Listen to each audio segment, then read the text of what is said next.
நீ முடிய அந்த நள்ளிரவு நேரம் அந்த பழைய சிதிலமட எஸ்டேட் பங்களாவை நோக்கி இறங்கி நான் மாந்திரத்தில் கைதேதமான டிராகன் கண்ணன் அவன் அசிஸ்டன்ட் மாயா அவள் கைய மலன்று சரிக்காது. அந்த பங்களாவில் பல 100 வருடங்களாக ஒரு கொடூரமான மோகினி பேய் நடமாடுவதாக ஊர் மக்கள் பயந்து நடுங்கினர். அங்கு சென்ற எவரும் உயிருடன் திரும்பியதில்லை. நாம் இப்போது என்ன செய்வது? இந்த கதவை உடைத்து உள்ளே போகலாம்.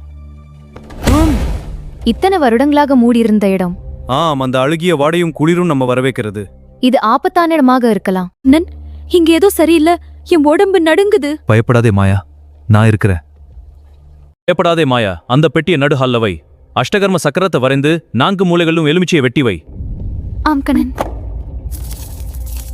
நல்லது. இதை இங்கே வைக்கலாமா? வைத்தேன். கதவுள் அவை தமக்காக சாத்துகின்றன.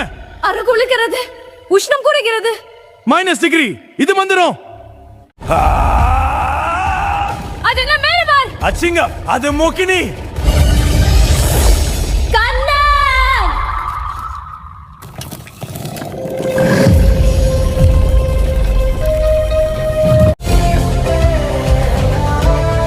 கம் கணபதையே, பந்த பந்த நாசைய நாசைய.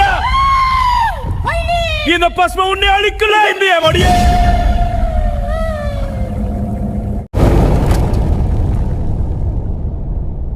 வேலை முடிஞ்சது மாயா, பொருட்களை எடுத்து வை, நம்ம கிளம்பலாம். போகலாமா? ஆமாம் கண்ணா.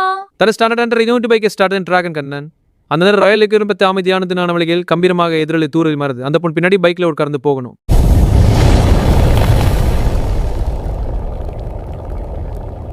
உங்கள் எல்லாத்தையும் அழிக்க போறேன்.